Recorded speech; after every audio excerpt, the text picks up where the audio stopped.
Sir नमस्ते. नमस्कार. नाव आणि पत्ता सांगा सर. अशोक गोपाल जठार, वाघापूर तालुका बुदरगड, जिल्हा कोल्हापूर. आहे की नाही. आता आपण ही जी मिरची वाढ बघतो, मिरची व्हरायटी कोणती हो? बेडगी मिरची आहे की नाही. चटणीसाठी खास म्हणजे आपण ही हिरवी वगैरे मार्केटला वगैरे घालत नाही, फक्त चटणीसाठी केलेली, घरी वापरण्यासाठी केलेली. आता ह्याचा लाग बघतोय सर, अगदी तळापासून आहे ना ही मिरची, तळापासून ते वरपर्यंत सेटिंग बघा. एका झाडाला मिरच्या जर मोजा कोणाला जर सांगितलं, कोणालाही मोजणं शक्य नाही.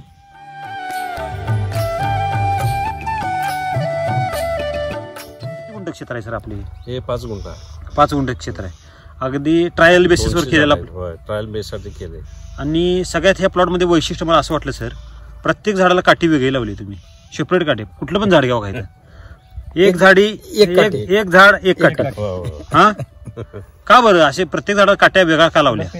त्याला कसं होतंय, जास्त लाग असल्यामुळं त्याला झाडाला आवरत बोजा एवढा झालाय की त्याला काठीचा आधार घ्यायची गरज आहे. दोरीचे आणि तारेची ह्याला चालणार नाही, म्हणून तुम्ही काठीच लावली.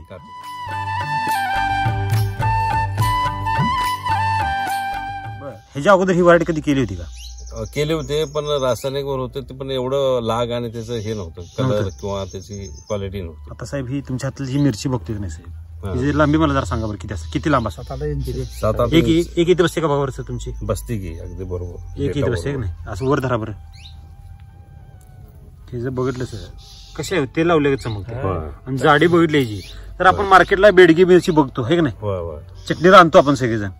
एवढी जाड आणि एवढी लांब असते का हो? नाही. एवढी जाड आणि एवढी लांब असते का? एवढी लांब नसती.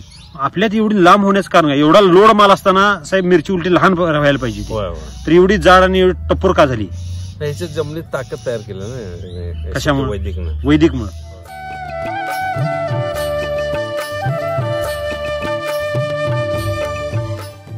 काय वापरलं आणि कसं वापरलं जरा सांगा सर.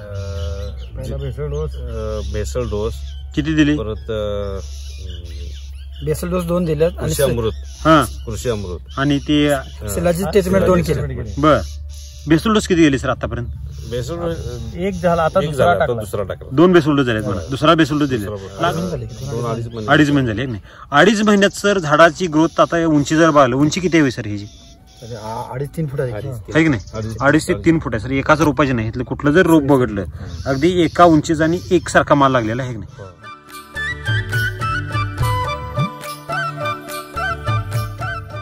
तर ह्याला तर आतापर्यंत किती फवारण्या मारल्या? 2 फवारण्या झाल्या. 2.5 महिन्यात 2 फवारण्या.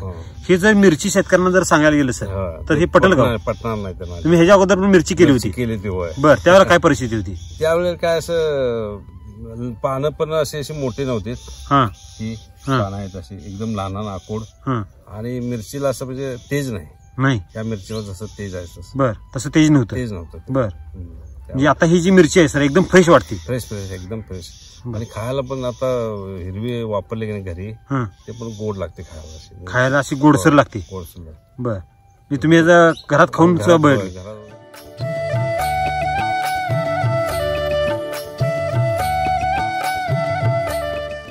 एवढं मोठं फळ आहे, बघा बरं त्यावर ठेवून बघा बरं. लांबीला बघितलं तर तेवढंच आहे. आणि हे जर पान बघितलं सर, प्लास्टिकचं पान असल्यावर थोडे मोठं आहे पान, आणि फळ मी तेवढंच मोठं आहे. आणि ही जी पाठीमागची बघू जरा दाखवा पाण्याची, ह्याचं जर शिरा बघायला गेलो सर, अगदी कशा कोरीव आहेत, पेंट केले वाटतं आहे की नाही. प्लास्टिकचं नाही, असं ओरिजिनल पान असं वाटत नाही. तर सर तुम्हाला मिरची बघितला किती वर्षापूर्वीचा जुना गाढा अनुभव आहे? आता आमचे वडील करत होते त्यापासून आहे की जवळ 20-25 वर्षापूर्वी आहे की नाही. पण अशी झाडाची म्हणजे हे किंवा उत्पादन भरपूर होणार आहे चांगलं. पहिलं होत होतं की असं कसं जास्त होत नव्हतं उत्पादन. बर.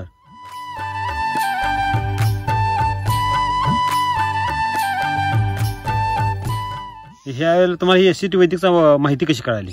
एसीटी वैदिक आमचे भाचे जेवण दाबोळे यांच्याकडनं त्यांनी वापरले स्वतः 2-3 वर्ष. अडकबेडेला आम्ही तिथं चर्चासत्राला आलो होतो. त्या चर्चासत्रासाठी माहिती घेतली आणि त्याच्यानंतर आम्ही त्यांच्या चर्चासत्रामधून सर आपल्याला शिकायला काय मिळालं? चर्चासत्रामध्ये तिथल्या लोकांचा सगळ्यांचा अनुभव चांगले सांगितले त्यांनी. परत उत्पादन वाढतंय किंवा त्या रोगाला प्रतिकार शक्ती आहे त्याचा भरपूर, जमीन सुपीक होते हे असं त्यांचे.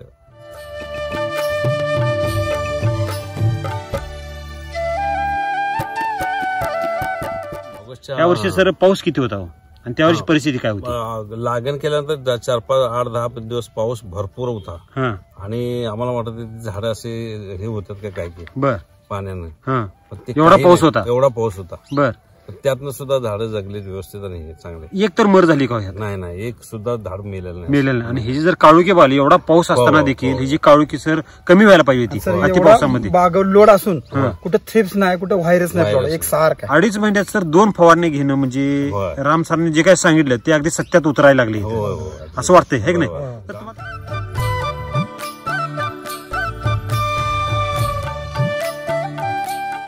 चर्चासत्रातनं शेतकऱ्याला आतापर्यंत शेतकरी कर्जबाजात बुडत गेला आहे तो आता त्यातनं बाहेर निघणार कसा की त्याचं उत्पादन वाढलंय आणि जमीन पण सुपीक व्हायला. त्यामुळे चांगले आहे म्हणजे शेतकऱ्याच्या दृष्टिकोनातून राम सरांनी एवढी चांगली ही योजना केली आहे की नाही ती अतिशय शेतकऱ्यांच्या फायद्याची आहे की नाही. अतिशय म्हणजे आयुष्यात ते एकदमच त्याने चांगलं केलेलं म्हणजे चित्र पालटणार, अगदी चित्र पालटणार, आयुष्य बदललंय जमिनीचं, हे की नाही. ज्यावेळेला जोपर्यंत जमिनीचं आयुष्य बदलत नाही तोपर्यंत शेतकऱ्यांचं आयुष्य कधीही बदलणार नाही.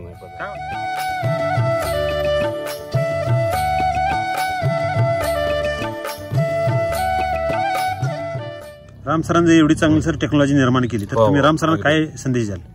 राम सरांचं अगदी हार्दिक अभिनंदन करतो आम्ही, कारण का शेतकऱ्यासाठी भरपूर त्यांनी कष्ट घेतले आणि त्यांचा एसीटी वैदिकमुळं जमिनीचा पोत सुधारून लोकांची सुधारणा किंवा लोकांना चांगला बेनिफिट मिळेल.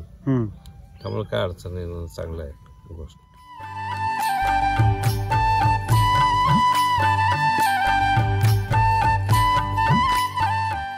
तर आपण ह्या वर्षी जर ह्या प्लॉटला एसीटी वैदिकचा वापर केला नसता तर काय परिस्थिती झाली असती?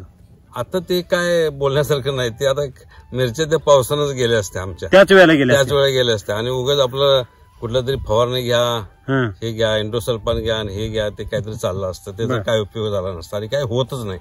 हे सगळं वरच्यावर आहे, अगदी जमिनीत काहीच नाही त्याचं. जर मिरची बघायला गेलो सर किती लांब आहे बघा तुमची? इथला 2 इंच आहे, इथेपेक्षा लांब आहे. एक इथेपेक्षा जसं आपण सर ऊसाचं आपण कांडो बघतो एवढं लांब असतं एक वितीचं. आता मिरची सुद्धा ह्या मापाची निघायला लागली. शायनिंग बघा, रिफ्लेक्ट दिसतोय नाही, चमकायला लागली एवढ्या.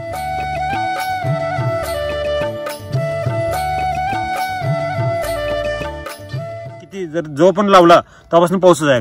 पाऊसच एवढा पाऊस खाल्ल्यानंतर मिरची कशी पिवळी पडायला पाहिजे? पिवळ्याने आता मर लागली असती, झाड पूर्ण अशी कोलॅप्स झाली असती तरी सुद्धा अगदी मिरची कशी. आता वाढ आणि फुलं भरपूर आहेत ना, आता दोन्ही सगळं चालू, सगळे स्टेज चालू आहे. माल पण एवढा लोड आहे, चालू आहे, सगळं स्टेज चालू आहे. आता आपला प्लॉट हे रस्त्याकडचा प्लॉट आहे, शेतकरी बघायला येणारे हे असतात नाही, बरेच प्लॉट आपल्या प्लॉटला व्हिजिट करतात, त्यांची प्रतिक्रिया काय म्हणते ती? आतापर्यंत 2-3 बघितलं पण त्यांना असं चांगलं वाटलं ते, म्हणजे असं आपल्या मिरची आता जवळजवळ आमच्या ह्या गावामध्ये मिरचीचे प्लॉट होते कुणाचे रासायनिक खतावरले अगोदरचे, ते पूर्ण गेले. त्यातलं त्यांचं 25% सुद्धा त्यांना काय मिळालं नाही. 25% सुद्धा मिळालेलं नाही काय. एवढं 75% सगळे डॅमेज झाले ते. बर. आणि आता हे मी केलं ते ह्याच्यात भरपूर मला म्हणजे असं झाडं तरी आता भरपूर उत्पादन गेले.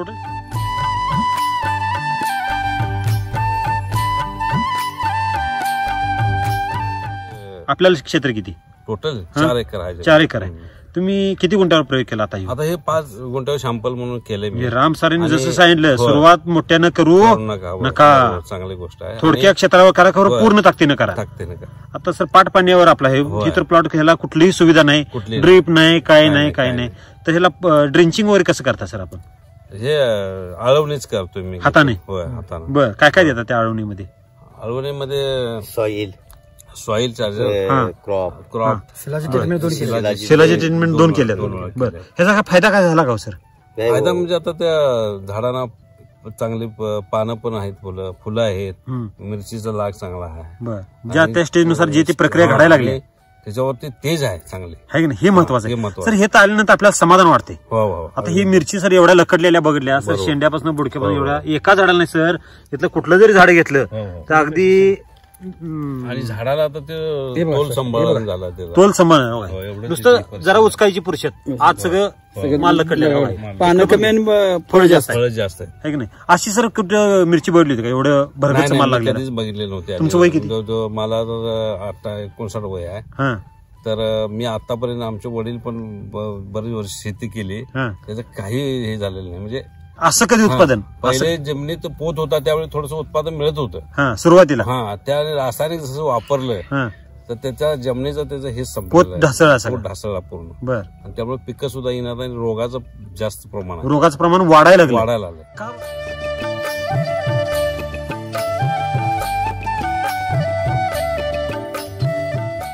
का बरं रोगाचं प्रमाण वाढलं असेल? जमिनीत हेच नाही ना, ताकद नाही. ताकदच आणि त्यात रासायनिक देऊन त्याला काय होय. केलं, कमजोर केलं, उलटे कमजोरच एक्स्ट्रा केलं उलटे. बर.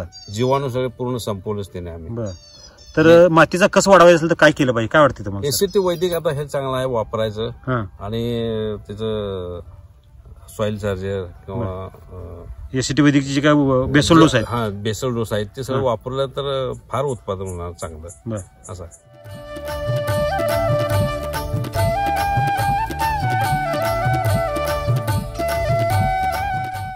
प्रत्येक शेतकऱ्यांचा वापरलं तर 100% प्रत्येक शेतकऱ्यांना वापरावं असं मी तर म्हणतोय. बर. तुम्ही जसं लहान थोड्या क्षेत्रावर जे प्रयोग केला तसाच प्रयोग प्रत्येकाने करावा. दुसऱ्या लोकांना संदेश द्यायचा. आता काय वाटतं सर तुम्हाला, बाकीचे जे 4 एकर क्षेत्र आहे होय, त्यात सगळा प्रयोग करावा असं वाटतं? प्रयोग करणार. आता त्याच्यावरती 10 गुंठ्यात बटाट्याचं चालू नियोजन चालू आहे. नियोजन चालू आहे. बर.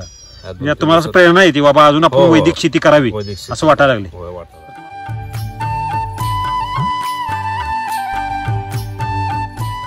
तर तुम्हाला मार्गदर्शन कोणाचं मिळालं सर? मार्गदर्शन विजय कोळीकडे सर. सर नमस्ते. नमस्कार. नाव आणि पत्ता सांगा sir. Vijay Anandrao Koligade, Aishwarya agro, Kurugali. Mobile number 9403 46 50 71. Okay, thank you, best of luck sir.